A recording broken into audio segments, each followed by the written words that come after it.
Hello दोस्तों, स्वागत है आपका नए सेशन में।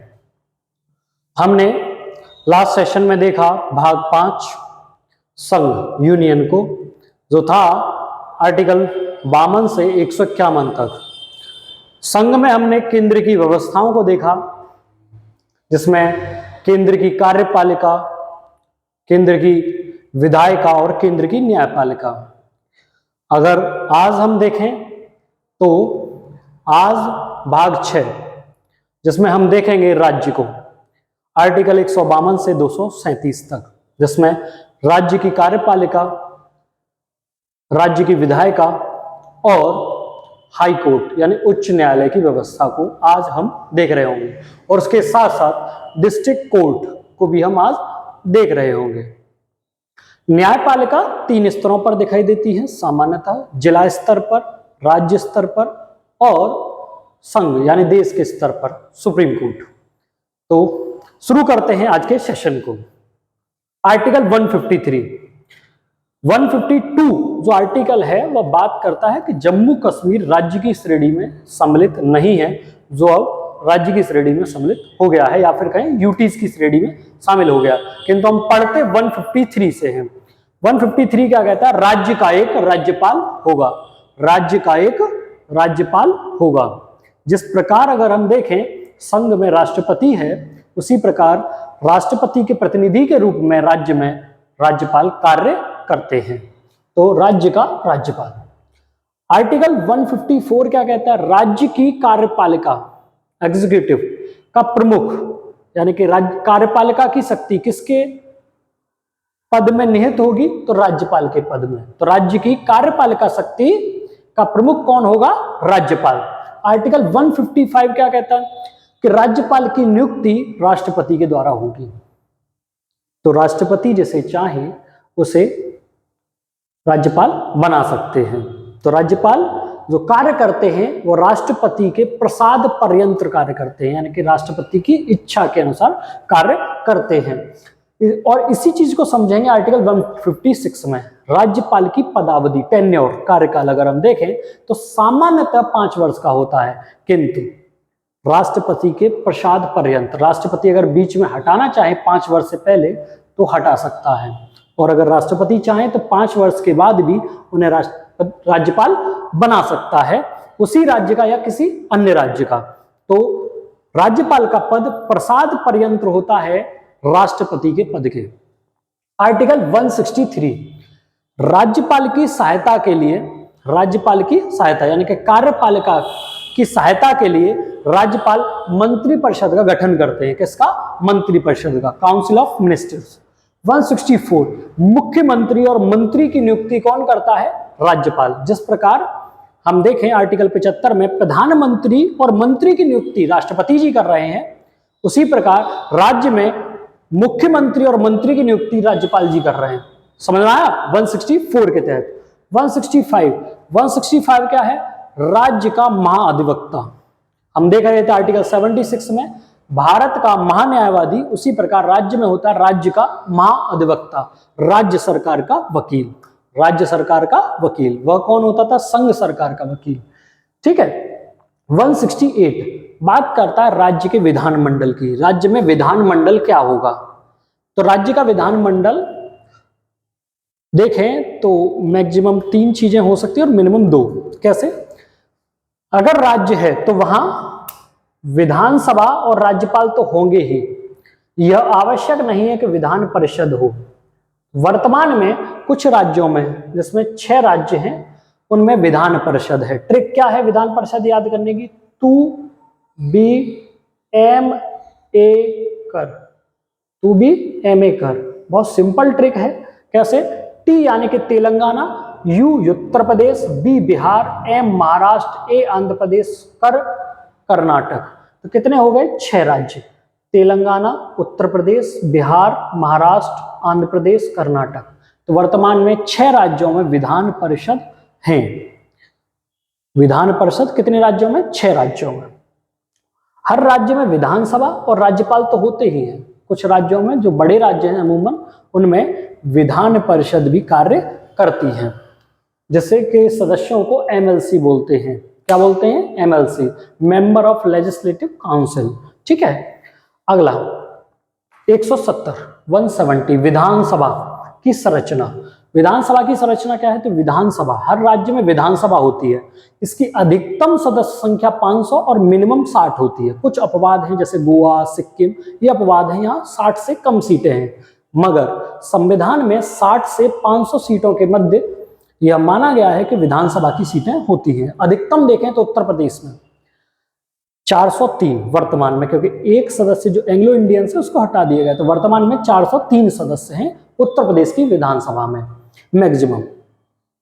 अगला है 171 विधान परिषद की संरचना। देखिए, विधानसभा के सदस्यों को एमएलए बोलते हैं और विधान परिषद के सदस्यों को एमएलसी बोलते हैं। विधान परिषद की जो संरचना है, अगर उसे देखें तो जिस राज्य में विधान परिषद है उस राज्य की विधानसभा का 1/3 सदस्य, यानी कि आप समझें किसी राज्य की विधानसभा में 300 सदस्य हैं। कितने सदस्य हैं? 300, तो उसका 1/3 यानी कि 100 सदस्य विधान परिषद की अधिकतम सदस्य संख्या हो सकती है। उससे कम भी हो सकती है मगर उससे अधिक नहीं हो सकती, यह बात याद रखिए। 174 बात करता है राज्य के विधानमंडल के सत्र की, और राज्य के विधानमंडल के सत्र को अगर देखें तो किसके पास है शक्ति? सत्र बुलाने की शक्ति, सत्रावसान की शक्ति किसके पास है? राज्यपाल के पास। राज्यपाल ही बुला सकते हैं, राज्यपाल ही उस सत्र को समाप्त कर सकते हैं, सत्रावसान कर सकते हैं। यह बात समझिए। यही बात हम देख रहे थे किसमें? केंद्र की व्यवस्था में 85 में। वहां क्या था? सत्र बुलाने की शक्ति किसके पास, या सत्रावसान की शक्ति राष्ट्रपति जी के पास थी। समझ में आया? तो यह राज्य में शक्ति 174 के तहत। अमूमन आप 90 जोड़ेंगे, 90 जोड़ेंगे तो राज्य की व्यवस्थाएं शुरू हो जाती है, राज्य सेम टू सेम दिखने लगता है। अगर आप अगर जो भी आर्टिकल है उसमें 90 जोड़ दें संघ में तो राज्य में आप पहुंच जाते हैं। 199 वहां पर कितना था? 110, 90 जोड़ेंगे 200, तो उसके पास है 199। तो 199 में क्या है? राज्य में धन विधेयक, राज्य में धन विधेयक। केंद्र में क्या है? 110 धन विधेयक। 200 विधेयकों पर राज्यपाल की अनुमति। तो यहां पर अगर हम देखें, राज्यपाल के पास एक अनुमति दे सकता है, पुनर्विचार के लिए लौटा सकता है, उसके पास एक ऑप्शन और है, राष्ट्रपति के लिए सुरक्षित रख सकता है, वो हमें दिखाई देगा 201 में।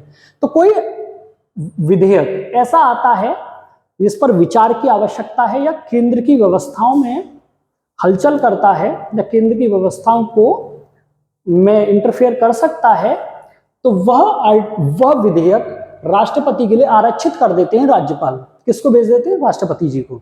तो 201 में क्या है? विधेयक राष्ट्रपति के लिए आरक्षित हो जाता है। कौन कर देता है? राज्यपाल। 202 अब 112 पढ़ा हमने, क्या था? Annual financial statement, budget. अब यहां 90 जोड़ देंगे तो कितना हो जाएगा? 202 राज्य का वार्षिक वित्तीय विवरण यानी कि बजट। तो राज्य का बजट किस आर्टिकल से आता है? तो 202 से। किससे आता है? 202 से। 207 वित्त विधेयक, फाइनेंशियल बिल्स, वहां 117 है, यहां 90 जोड़ेंगे 207 वित्त विधेयक, तो प्लस 90 करना है, 90 करना है। 212 न्यायालय द्वारा विधानमंडल की कार्यवाहियों की जांच नहीं की जा सकती, यानी कि विधानमंडल में जो भी चर्चा परिचर्चा होती है सदस्यों के द्वारा, वह कोर्ट में जांच के लिए नहीं जाएगा, जस्टिबल नहीं है। याद रखिए, न्यायालय द्वारा विधानमंडल की कार्यवाही की जांच न किया जाना, यह विशेषाधिकार है विधानमंडल का। आर्टिकल 213 वहां 123 या 213 कितना क्या हुआ? 123 में क्या था? ऑर्डिनेंस, यहां पे भी ऑर्डिनेंस, तो राज्यपाल की अध्यादेश की शक्ति, ऑर्डिनेंस। समझ आया? तो 213 मिल रहा है ना वहां से। 214 124 214 आर्टिकल 214 क्या बात करता? High court. किसकी बात करता बेटा? हाई कोर्ट, स्टेट में हाई कोर्ट की। वर्तमान में कितने हाई कोर्ट हैं? 25। 25वां कौन सा? Andhra Pradesh high court. जो हैदराबाद हाई कोर्ट था वो तेलंगाना को मिल गया, और अब नया बना है वह आंध्र प्रदेश के लिए अमरावती हाई कोर्ट। वो 25वां हाई कोर्ट किसका है? आंध्र प्रदेश का। तो वर्तमान में कितने हाई कोर्ट है? 25। आप कहेंगे 28 राज्य हैं और 25 हाई कोर्ट है, उस व्यवस्था को भी हम समझेंगे कि एक से अधिक राज्यों के लिए भी एक हाई कोर्ट हो सकता है। आर्टिकल 215 क्या बात कर रहा है? 215 बात कर रहा है अभिलेख न्यायालय की। तो जिस प्रकार सुप्रीम कोर्ट एक अभिलेख न्यायालय है अपने निचले कोर्टों के लिए, उसी प्रकार हाई कोर्ट भी एक अभिलेख न्यायालय है। उसकी प्रोसीडिंग और उसके जजमेंट्स, उसकी कार्रवाइयां और उसके जो फैसले हैं उनको अभिलेख के रूप में सुरक्षित रखा जाएगा। तो हाई कोर्ट एक क्या है? अभिलेख न्यायालय है। आर्टिकल 216 उच्च न्यायालय का गठन। उच्च न्यायालय का गठन मतलब उच्च न्यायालय की व्यवस्थाएं कैसे बनेगी, यह आर्टिकल 216 में बताया गया और उसको आगे समझाया गया आर्टिकल 217 में कि उच्च न्यायालय के जो न्यायाधीश होंगे यानी हाई कोर्ट के न्यायाधीशों की नियुक्ति किसके द्वारा की जाती है? राष्ट्रपति जी के द्वारा, सुप्रीम कोर्ट के वरिष्ठतम न्यायाधीशों की सलाह पर, कोलोजियम व्यवस्था द्वारा। इस बात को हम समझ चुके हैं। सुप्रीम कोर्ट के जज की जहां रिटायर एज अगर हम देखें तो 65 वर्ष है, तो हाई कोर्ट के जज की रिटायर एज 62 वर्ष है, 62 ईयर है। कितनी है? 62 ईयर। तो 217 न्यायाधीशों की नियुक्ति राष्ट्रपति जी द्वारा, किसके द्वारा? राष्ट्रपति जी द्वारा होती है। आर्टिकल 223 अगर हाई कोर्ट में कोई चीफ जस्टिस नहीं है, हाई कोर्ट का कोई चीफ जस्टिस नहीं है, तो कार्यकारी एक्टिव चीफ जस्टिस की नियुक्ति की जा सकती है। तो कार्यकारी मुख्य न्यायाधीश की नियुक्ति की जा सकती है आर्टिकल 223 के द्वारा। किसके द्वारा? 223 के द्वारा। आर्टिकल 226 आर्टिकल 32 हमने पढ़ा। आर्टिकल 32 मूल अधिकार था। मूल अधिकारों के मामले में सुप्रीम कोर्ट की शक्ति है कि वह रिट जारी कर सकता है। हाई कोर्ट की शक्ति उससे अधिक है 226 में, उसको समझिए। 226 में आप मूल अधिकार नहीं मिल रहे हैं तो आप आर्टिकल 226 के तहत हाई कोर्ट जा सकते हैं मूल अधिकार के लिए।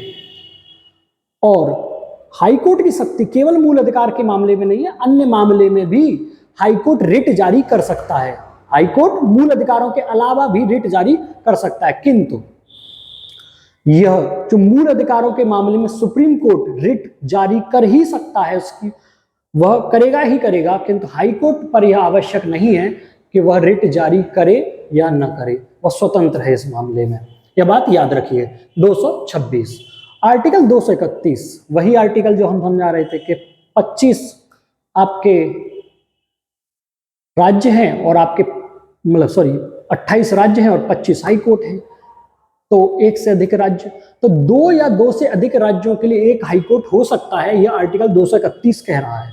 जैसे हम देखें कि जो कलकत्ता का हाई कोर्ट है पश्चिम बंगाल में, उससे जुड़ा हुआ है अंडमान निकोबार। अगर हम देखें तो यूटीज, हमारी 8 यूटीज हैं जिसमें से 2 में हाई कोर्ट है, एक दिल्ली में हाई कोर्ट है और एक जम्मू कश्मीर में हाई कोर्ट है। एक दिल्ली में हाई कोर्ट और एक जम्मू कश्मीर में हाई कोर्ट। तो 2 यूटीज में हाई कोर्ट है, 23 स्टेट्स में हाई कोर्ट है, यह बात याद रखिए। तो 2 से अधिक राज्यों के लिए एक हाई कोर्ट हो सकता है, यह आर्टिकल 231 कह रहा है। 233 क्या कह रहा है? जिला न्यायाधीशों की नियुक्ति, यानी डिस्ट्रिक्ट कोर्ट्स होते हैं उनके न्यायाधीशों की नियुक्ति का प्रावधान 233 में है। और जिला न्यायाधीशों की नियुक्ति कौन करता है? तो वो होती है राज्यपाल द्वारा। किसके द्वारा? राज्यपाल द्वारा। तो यह आपका भाग 6 था और भाग 6 के महत्वपूर्ण आर्टिकल जहां से प्रश्न बनता है वो सीधे सीधे यहां पर दे रखे हैं। और मुझे उम्मीद है यह सेशन बहुत अच्छा रहा होगा, आप स्क्रीनशॉट ले सकते हैं। उम्मीद है यह सेशन आपको अच्छा लगा होगा, तो प्लीज लाइक करिए, सब्सक्राइब करिए, शेयर करिए। मिलते हैं नेक्स्ट सेशन में। नमस्कार।